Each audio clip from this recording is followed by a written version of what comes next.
Uh-oh. Bonjour, dans cette leçon, nous allons étudier donc les images. Alors la leçon va être séparée en quatre parties. Première partie, c'est les différentes importations, parce que oui, il y a plusieurs situations d'importation, plusieurs façons d'importer. La deuxième partie va être consacrée plutôt au redimensionnement et ajustement en fait, des images dans leur bloc. La troisième partie va être plutôt consacrée aux manipulations que l'on peut faire aux images. Et la quatrième partie va être plutôt consacrée à l'optimisation, c'est-à-dire mettre en place véritablement des fonctions par défaut qui peuvent vous changer un petit peu la vie de tous les jours, surtout si vous utilisez beaucoup d'images. Donc on va commencer par cette première partie avec les différents types d'importation. Donc là en fait on se retrouve dans une situation très simple. Soit vous avez une mise en page avec vos blocs images déjà existants, soit vous n'avez pas de blocs images existants. Si vous n'avez, on va prendre le cas le plus simple, on va commencer par des blocs existants. Donc je vais commencer par créer juste un bloc image, voilà.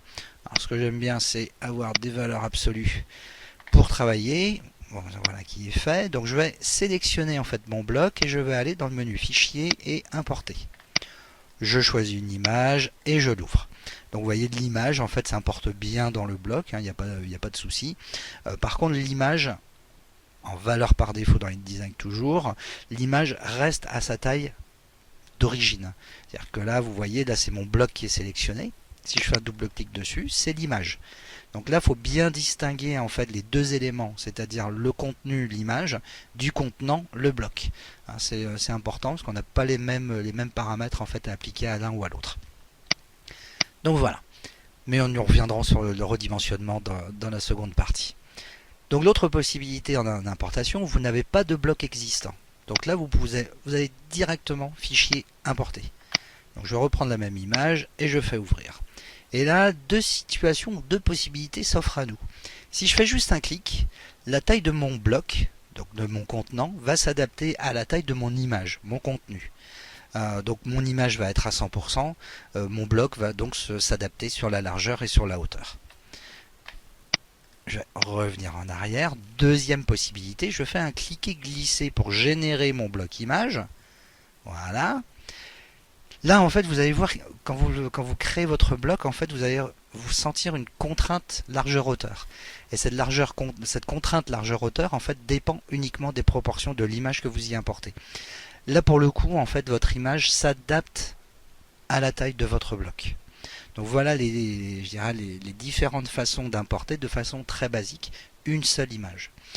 Euh, Lorsque vous avez plusieurs images à importer, c'est exactement pareil. C'est-à-dire que là, vous voyez, j'ai des blocs existants, donc on va faire les deux méthodes différentes, avec bloc et sans bloc, et on va voir que ça fonctionne vraiment pareil. Sauf que là, nous n'avons vraiment pas besoin de sélectionner les blocs. Là, je vais commencer par l'importation dans les blocs. Donc je vais faire fichier importer. Je vais sélectionner donc trois images, donc avec la touche CTRL pour sélectionner plusieurs images, et je fais ouvrir. Donc là, comme tout à l'heure, en fait, notre curseur prend la forme d'une vignette. Alors c'est la vignette correspondant en fait aux images sélectionnées dans l'ordre alphabétique, bien sûr. Il y a une petite parenthèse avec un chiffre à l'intérieur qui indique le nombre d'images à importer. Et après, donc avec les flèches de votre clavier, vous pouvez naviguer d'une image à une autre. Vous voyez, ça peut tourner en boucle comme ça, on peut revenir en arrière. Et une fois que vous avez l'image en fait que vous voulez importer, qui est la vignette en tout cas correspondante qui est affichée à l'écran, vous faites un clic sur le bloc.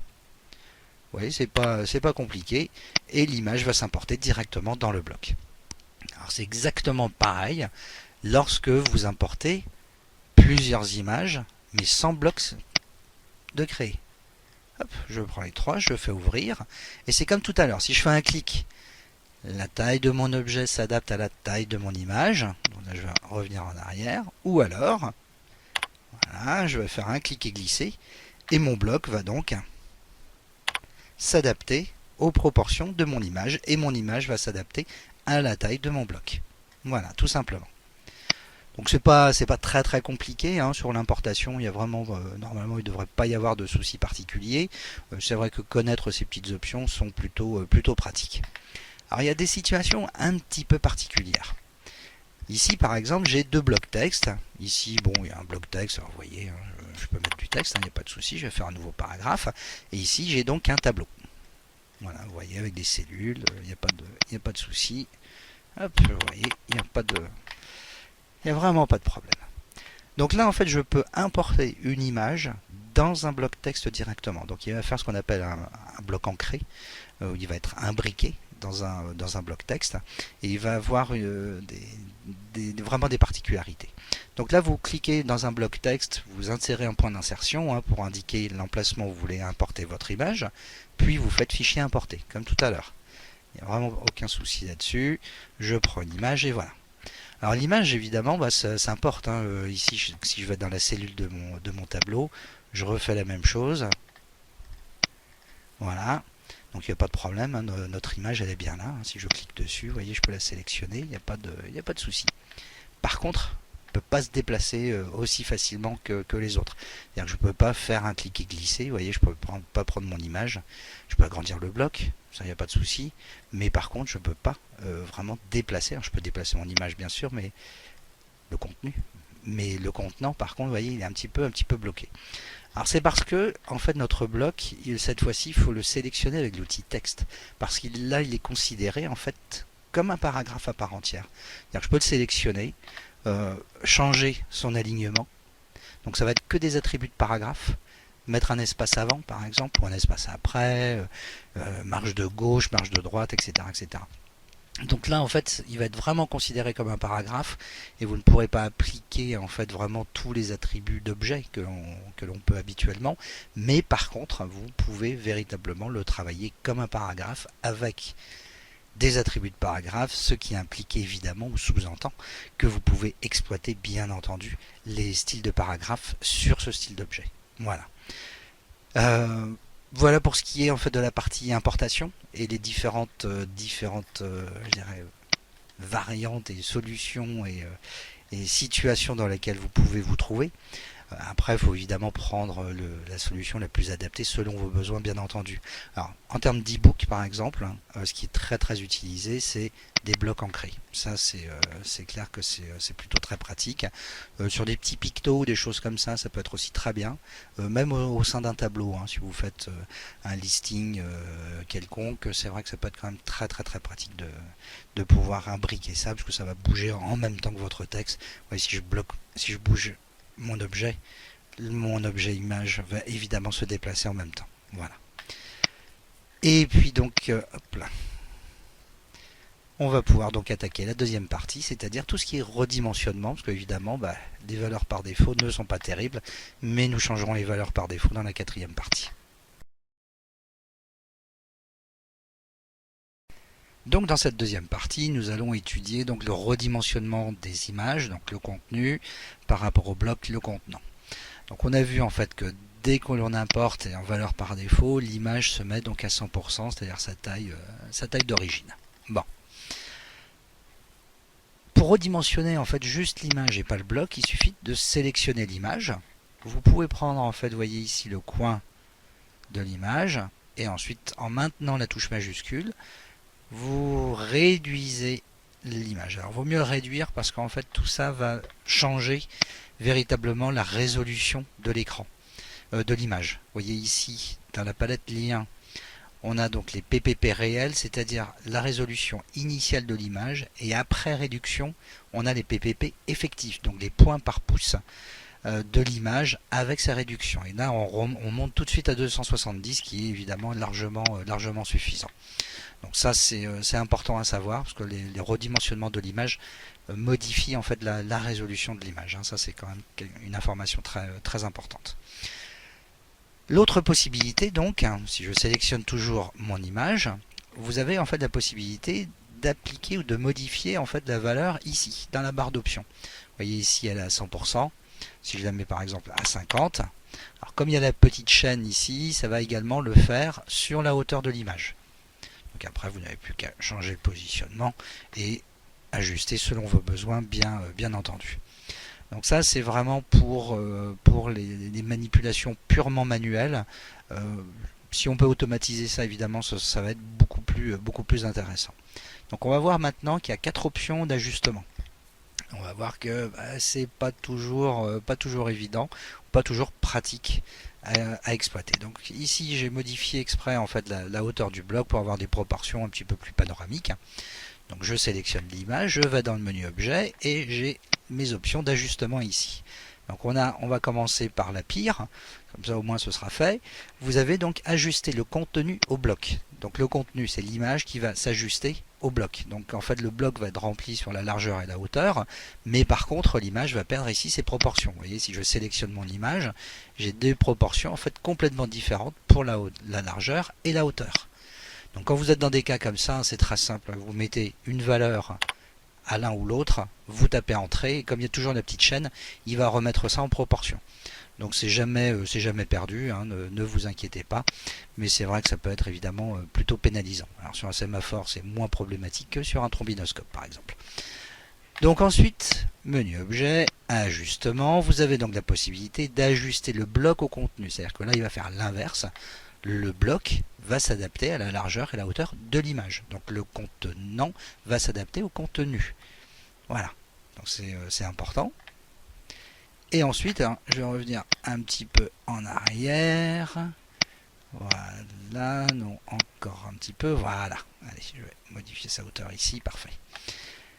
Donc je retourne dans le menu objet, je vais dans ajustement et nous avons ici ajusté le contenu proportionnellement. Alors là, en fait, c'est la globalité de l'image qui va s'afficher. Mais évidemment, notre bloc n'est pas forcément aux mêmes proportions que l'image. Je dirais, grosso modo, moi ça m'est arrivé une fois en 28 ans. Donc ça reste plutôt très très rare. Donc vous risquez de vous retrouver avec un espace blanc, en fait, soit à droite, soit en bas, en fait, de votre bloc. Bon, après, vous pouvez évidemment modifier l'image, il n'y a pas de souci. Mais depuis quelques versions, en fait, vous avez la possibilité d'ajuster en remplissant le bloc. C'est-à-dire que là, en fait, quand on prend cette option d'ajustement, le bloc va se remplir sur sa largeur et sur sa hauteur, tout en maintenant les proportions de l'image. Alors là, en fait, pour le coup, c'est une partie de l'image en fait qui va nous manquer, puisque pareil, les proportions de l'image par rapport au bloc, bon, si vous tombez juste, très bien, hein, mais c'est, comme je vous disais, c'est plutôt rare. Mais au moins, donc voilà, vous n'avez pas d'espace blanc sur le pourtour de l'image, vous avez véritablement la globalité du bloc qui est remplie. Donc si vous calez votre mise en page par rapport à des largeurs et hauteurs de bloc, c'est évidemment l'option qui est à choisir. Et c'est évidemment l'option qui est la plus exploitée, bien entendu. Donc voilà en ce qui concerne les redimensionnements de l'image, tout en se méfiant en fait de la résolution et vraiment bien garder les proportions en fait de l'image. Donc ça ce sont des choses qui sont véritablement très importantes. Donc voilà pour cette partie. Alors ça paraît court, mais c'est vrai que c'est important hein, de bien conditionner tout ça. Alors c'est vrai qu'on peut modifier hein, juste très rapidement ces options dans le menu objet, ajustement, et vous avez donc les options d'ajustement de bloc. C'est-à-dire que là en fait on n'a pas d'ajustement automatique. On peut remplir en fait le bloc proportionnellement. C'est-à-dire la dernière option que l'on a choisie. Ce qui fait que si je crée un bloc image, je vais donc importer une image dedans. Voilà, je peux prendre le petit koala, c'est parfait. Et je fais ouvrir. Donc du coup, vous voyez, mon image va systématiquement s'adapter à la taille du bloc en maintenant en fait ses proportions. Donc ça c'est une option qui peut être très utile et on pourra et on verra en fait dans la partie 4 comment définir cette valeur par défaut dans InDesign. Donc voilà pour cette partie. Maintenant on va attaquer les parties alors, que je conseille plutôt de faire dans Photoshop, mais on peut quand même manipuler un petit peu l'image dans InDesign et c'est ce que l'on va voir donc maintenant. Donc dans cette partie, nous allons étudier les déplacements en fait des images et des manipulations en fait sur les images. Alors quand je dis image, c'est vraiment le contenu. Hein. Je parle contenu, pas contenant. Ici, j'ai fait un bloc image. Alors, vous voyez que sa coordonnée ici à ce point haut à gauche est de 20 mm sur l'axe X, donc sur l'axe horizontal, et en Y donc par rapport au bord haut de la page.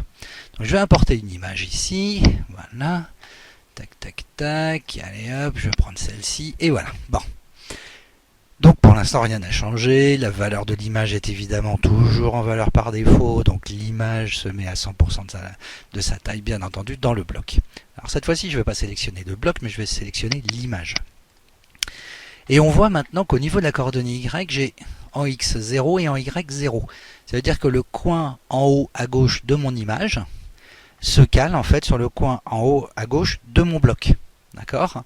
Et si je reviens à mon bloc, je suis toujours 20 et 20. Si c'est mon image, je suis à 0, 0. Voilà. Alors ça c'est important, hein, parce que ça nous permet maintenant de déplacer éventuellement l'image. Alors sur l'axe horizontal, vous voyez, si je le mets hop, de 20 mm, le voilà. Alors si je veux mettre par exemple un espace de 5 mm ici, et puis 5 mm en haut, voilà. Après j'aurais plus qu'à redimensionner en fait mon objet de façon à avoir cette petite marge en fait tout autour. Ce qui ne se fait jamais bien entendu, hein, autant jouer sur un contour de bloc bien sûr. Alors ensuite vous avez la largeur de l'image. Alors c'est une autre façon en fait de redimensionner l'image. C'est vrai que je ne l'ai pas mentionné en fait dans la petite leçon d'avant, mais c'est vrai qu'on l'utilise très rarement, à moins que vous ayez vraiment des détails bien spécifiques. Alors c'est pareil, là-dessus je vais quand même garder les proportions, puisque évidemment c'est quand même important, et mettons que je mette 80 mm par exemple. Voilà, je fais OK. Donc vous voyez, mon image va garder ses proportions. Autrement, évidemment, l'image va perdre ses proportions. Et vous voyez, on peut le vérifier ici avec le pourcentage qui est vraiment identique. Donc voilà, ça c'est des petites manipulations. C'est vrai que si je veux déplacer mon image, alors je vais quand même l'agrandir un petit peu parce que là, hop, je vais mettre 250 et puis je vais le remettre ici à 0 et 0. Voilà. Bon. Là, en fait, lorsque votre image est sélectionnée, vous avez donc une petite main. La main, en fait, vous permet également, vous voyez, de changer la position de l'image. Alors là, ce qui est intéressant, c'est pas forcément de regarder l'image en elle-même, parce que ça n'a vraiment pas d'intérêt, sauf quand vous travaillez évidemment, parce qu'il va y avoir cette relation texte-image, et qui pour votre composition va être évidemment très importante. Mais c'est surtout ça, en fait. Vous voyez, il va changer les coordonnées X, Y de votre image, bien sûr. Voilà, donc ça c'est important. Voilà pour ce qui est véritablement des déplacements. Alors vous pouvez éventuellement utiliser les flèches de votre clavier. Ça se fait assez souvent. C'est bon, moi personnellement je préfère caler mes blocs et ensuite caler mes images en fait dedans. C'est un petit peu plus facile, et puis ça, je trouve qu'on a un meilleur contrôle, une meilleure maîtrise en fait de tout ça. Donc voilà. Ensuite, vous avez en fait au niveau des options, vous avez donc la rotation. Alors ça, c'est la rotation, pareil, c'est de l'image, donc le contenu, pas le contenant. Vous voyez, si je pars, en fait, je vais mettre 45, je fais entrer.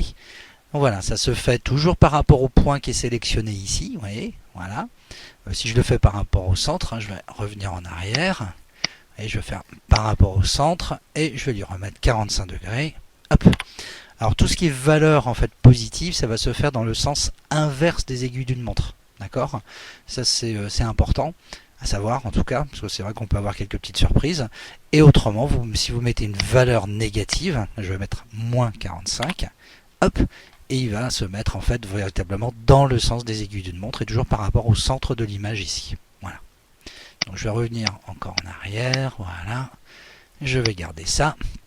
Ok, ensuite vous avez donc l'inclinaison. Alors c'est pareil, l'inclinaison, là je vais juste centrer l'objet rapidement. Alors pour centrer l'objet, rien de plus simple. Vous allez dans le menu objet, ajustement, et vous avez centré le contenu. Donc là le centre de l'image est calé par rapport au centre de l'objet. Donc ensuite je vais prendre le point par rapport auquel je veux faire l'inclinaison. Alors c'est toujours pareil, il faut bien sélectionner ici le point par rapport auquel vous voulez modifier l'image, et ensuite donc vous apportez une modification. Donc pareil, je vais faire 45 de nouveau. Donc voilà, il va aller en fait dans le sens vers la droite pour ce qui est donc de l'inclinaison. Idem, je peux mettre une valeur négative bien sûr, et là il va faire l'inverse bien entendu. Hop, et je le remets à 0. Alors ensuite vous avez des valeurs par défaut, c'est-à-dire que là en fait ça va être 90 degrés sens horaire, donc sens des aiguilles d'une montre, ou à l'inverse des aiguilles d'une montre. Ensuite vous avez donc les effets miroirs, alors sur l'axe horizontal, ou éventuellement sur l'axe vertical. Alors je préfère faire ça en fait sous Photoshop véritablement que sous InDesign. Voilà, après c'est des questions d'habitude, hein, c'est un petit peu plus facile, mais en tout cas c'est possible de le faire. Alors ce qui est intéressant par rapport à ça, c'est que vous voyez le petit schéma ici, le petit graphique, qui vous montre en fait le sens dans lequel est votre image. Donc du coup, vous pouvez véritablement savoir qu'est-ce qui lui est arrivé et évidemment comprendre et mieux la modifier, bien entendu, hein. Donc là, je vais ajuster. Voilà, voilà. Et puis voilà, très bien. Bon. Alors une petite chose importante quand vous importez en fait vos images, c'est véritablement la palette lien, parce que la palette lien va vous apporter énormément d'informations. Donc moi je l'ai toujours à l'écran, parce que c'est toujours évidemment très pratique, mais vous la retrouvez évidemment dans le menu fenêtre, et vous avez ici lien, CTRL majuscule D ou commande majuscule D bien sûr.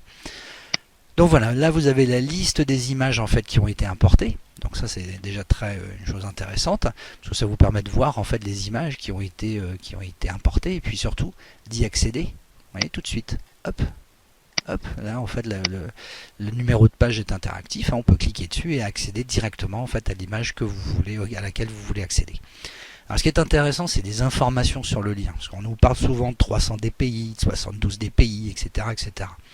Or, quand vous réduisez l'image, et on l'a vu en fait dans les leçons précédentes, c'est lorsque vous réduisez l'image, la résolution de votre image en est modifiée.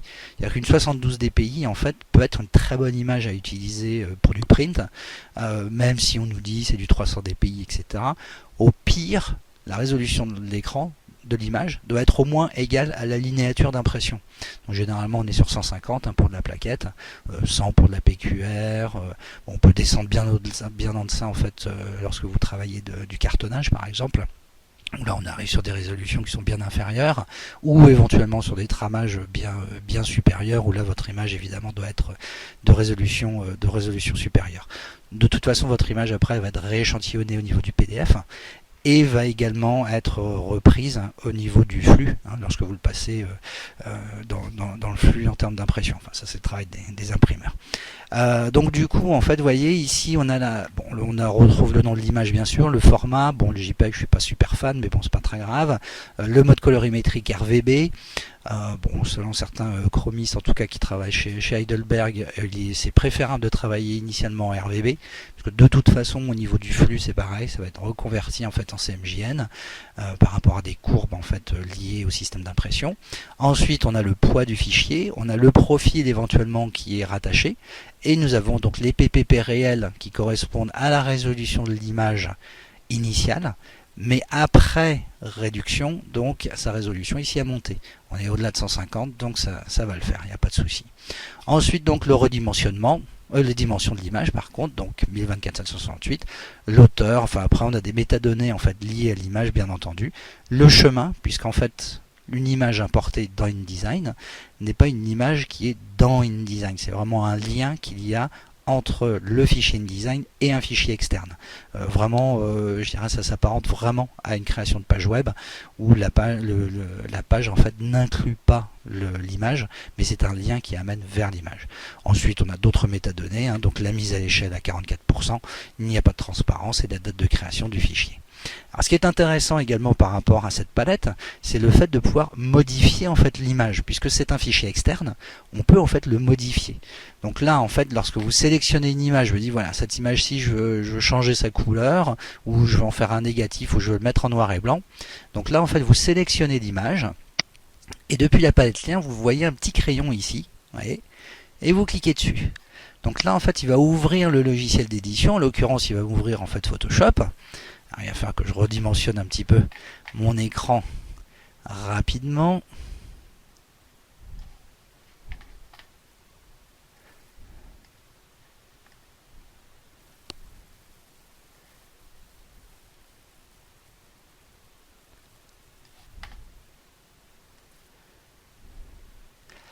Voilà, donc voilà, mon image en fait, elle s'ouvre dans Photoshop, il n'y a pas de souci. Alors il faut savoir aussi définir le logiciel par défaut qui va ouvrir du JPEG, parce que sur Mac il peut vous ouvrir éventuellement l'aperçu. Il peut en faire de même en fait sous Windows, donc bien s'assurer que la valeur par défaut, ou le logiciel par défaut d'ouverture en fait du JPEG soit bien Photoshop, ou un autre logiciel d'édition d'image bien entendu. Donc là en fait je vais faire juste image réglage, je vais faire un négatif. Voilà. j'enregistre l'image, donc fichier enregistré, et je peux refermer. Voilà. Donc là, en fait, dans InDesign, hop, mon image va se mettre automatiquement en fait à jour. Systématiquement, en fait, toute modification apportée sur l'original va évidemment mettre à jour InDesign. Donc ça, c'est plutôt très pratique. Alors notamment lorsque vous utilisez des fichiers PSD, par exemple.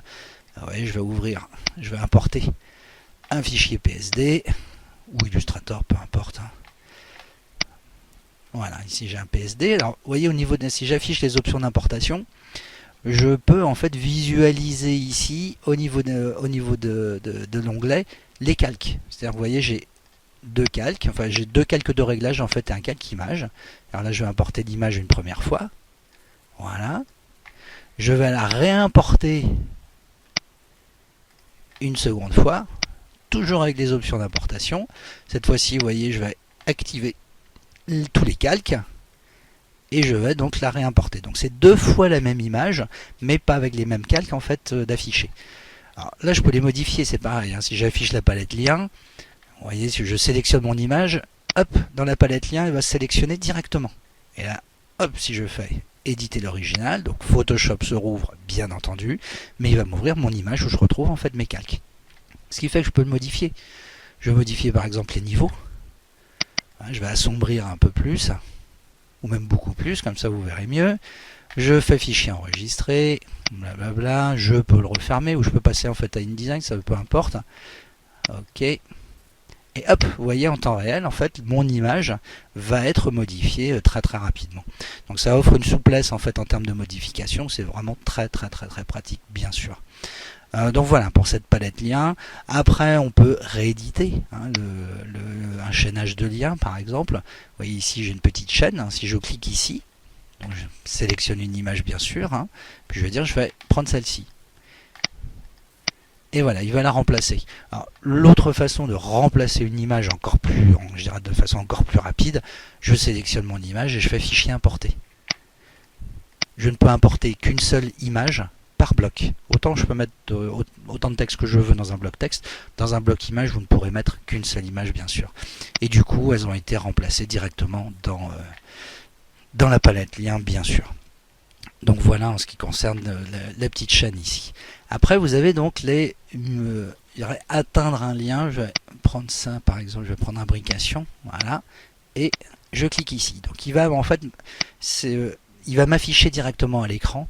Au milieu de mon écran, en fait, l'image sur laquelle j'ai cliqué. En fait, c'est le bouton atteindre qui me permet véritablement en fait d'aller jusqu'au lien, en tout cas de l'afficher directement sur mon écran. Donc on a la possibilité de cliquer ici sur la page qui est cliquable, vous voyez, il me met directement, ou de sélectionner l'image et de faire donc atteindre et on arrive directement à ça. Alors vous voyez dans le cas d'un fichier en fait Illustrator, on voit bon, c'est pas visuellement, c'est pas terrible. Pensez bien qu'on est sur un affichage basse résolution, de façon en fait à aller plus vite au niveau de l'affichage, puisque dans InDesign, on va plutôt exploiter les images pour les positionner. Si je change ici l'affichage, performance d'affichage, je vais prendre qualité supérieure. Vous voyez que notre image est quand même de bien meilleure qualité que précédemment, bien sûr. Par contre, ça va être plus lourd en fait en termes d'affichage, donc méfiez-vous de ça.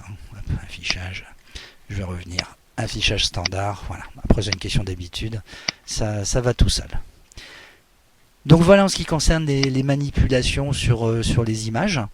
On va voir dans la dernière partie l'optimisation un petit peu de tout ça, parce que c'est vrai qu'il y a des particularités, en fait des choses que l'on peut définir par défaut, qui peuvent vraiment vous faire gagner du temps. Voilà.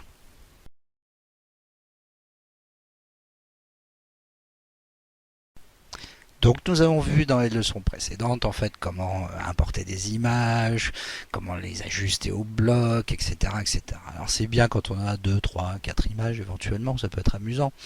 Mais lorsque vous travaillez du catalogue et que vous avez à peu près 200, 300, 500 images ou 600 images à importer, ça peut devenir un petit peu plus compliqué. Donc il faut essayer d'optimiser un petit peu tout ça. Et maintenant on va voir en fait comment optimiser. Donc lorsque j'importe en fait des images, je vais faire fichier importer. Hop, j'en prends 3, voilà. Je fais OK. Donc lorsque je les importe, pour piqûre de rappel, les images se mettent à leur taille initiale, la taille du fichier sont à 100%. Alors c'est vrai que c'est pas forcément ce que l'on veut. On peut éventuellement prendre, il y en a que 3, mais on va prendre les 3. Je vais dans le menu objet, ajustement, je vais remplir le bloc proportionnellement. Donc il va les faire, hein. Il n'y a pas de souci. C'est vrai que dans un document relativement court, ça peut être très très pratique. Le problème, c'est quand vous avez des documents beaucoup plus longs. Sur une page, ça le fait, il n'y a pas de souci, mais s'il faut faire 200 ou 300 ou 500 pages, ça devient déjà beaucoup plus compliqué. Donc on va voir un petit peu comment optimiser ça, tout simplement. Donc là, je vais annuler pour que vous puissiez voir la différence. Donc là, je vais aller dans le menu objet, ajustement, et je vais aller dans les options d'ajustement de bloc. Donc là, en fait, je vais dire que je vais activer l'ajustement automatique et je vais dire, bah voilà, je vais remplir le bloc proportionnellement et en plus, je veux que mon image soit centrée. Donc je vais activer en fait le point central ici de référence. Le reste en termes de valeur de cadrage, en fait, je ne vais pas le changer, je vais le laisser à 0 et je vais faire OK. Donc là maintenant, je vais faire 3 autres blocs. Hop, voilà. Alors je vais les faire vite fait. Voilà. Et puis hop. Et voilà. Bon. Je vais réimporter les mêmes images. Ouvrir. Et puis donc je vais cliquer. Donc là vous voyez que systématiquement en fait vos images vont s'adapter en fait véritablement au bloc. Donc elles s'ajustent en fait sur la largeur et la hauteur du bloc, mais elles maintiennent également les proportions. Donc là vous voyez que ça va un petit peu plus vite puisque ça va éviter des redimensionnements individuels de chaque image ou l'ajustement de chaque image. Mais c'est surtout une valeur par défaut, c'est-à-dire que si je vais créer une nouvelle page, je vais donc hop, allez, je crée. Je vais faire 2 blocs, pas de souci. Si j'importe d'autres images sur une autre page, il va me faire la même chose. C'est-à-dire que là, tous les blocs que je vais gérer ou générer après avoir changé les options, pas avant. La raison pour laquelle ça ne le fait pas en fait sur ces blocs-là, c'est qu'elles ont été faites avant que les options soient changées. Mais une fois que les options sont changées, que vous créez des blocs, il va vous le faire automatiquement. Donc ça, c'est plutôt une très bonne chose. Mais il faut savoir en fait que dans InDesign, hop là, je vais refermer ça, je vais enregistrer. Il faut savoir que dans InDesign, toutes les valeurs que vous mettez ici, c'est-à-dire quand vous n'avez aucun document ni ouvert ni créé, ça devient une valeur par défaut. Eh bien, figurez-vous en fait que dans le menu objet, ajustement, on peut accéder aux options d'ajustement. On peut les activer, voilà, on peut les centrer et valider. C'est-à-dire que maintenant, quel que soit le document créé, ça devient une valeur par défaut. Donc là, je vais créer un nouveau document. Bon, je le fais un petit peu à la hussarde, hein, voilà, je garde des valeurs par défaut, pas de souci. Je crée... voilà. On va compliquer un petit peu les choses, hein. Je vais aller dans mon gabarit, comme ça. Vous verrez mieux. Bon, en tout cas, vous verrez une autre option. Voilà, je vais prendre ça, je vais les mettre de l'autre côté, voilà. Et je reviens ici, donc je déverrouille mon bloc, je fais fichier importer par exemple, je vais importer mon image ici, je fais ouvrir. Automatiquement, mon bloc, en fait, mon image va s'adapter directement au bloc en maintenant en fait des proportions. Donc vous voyez qu'après, vous n'avez plus besoin de le faire. Ça va vraiment très vite. Donc c'est évidemment un énorme avantage. Là, si j'ai plusieurs pages, en fait, bon, faut que je déverrouille mes blocs, parce qu'autrement je ne pourrais pas y accéder. Fichier importer. Donc je vais importer. Je vais importer le PSD en plus, voilà, et ouvrir. Et du coup, donc, vous voyez, quand je fais ça, donc toutes mes images s'adaptent directement au bloc. Donc, vous voyez que ça va quand même beaucoup plus vite, surtout si vous définissez en fait ces options d'ajustement par défaut. Alors, si c'est celui que vous utilisez le plus souvent, ben, n'hésitez pas. Hein, si ça peut faire déjà 70-80% du travail. C'est pas rien, hein, ça représente quand même un volume de temps qui peut être véritablement considérable. Donc surtout, faut pas hésiter. Voilà, bah écoutez, la leçon est terminée. J'espère que vous avez appris plein de choses. Et puis bah, je vous dis à très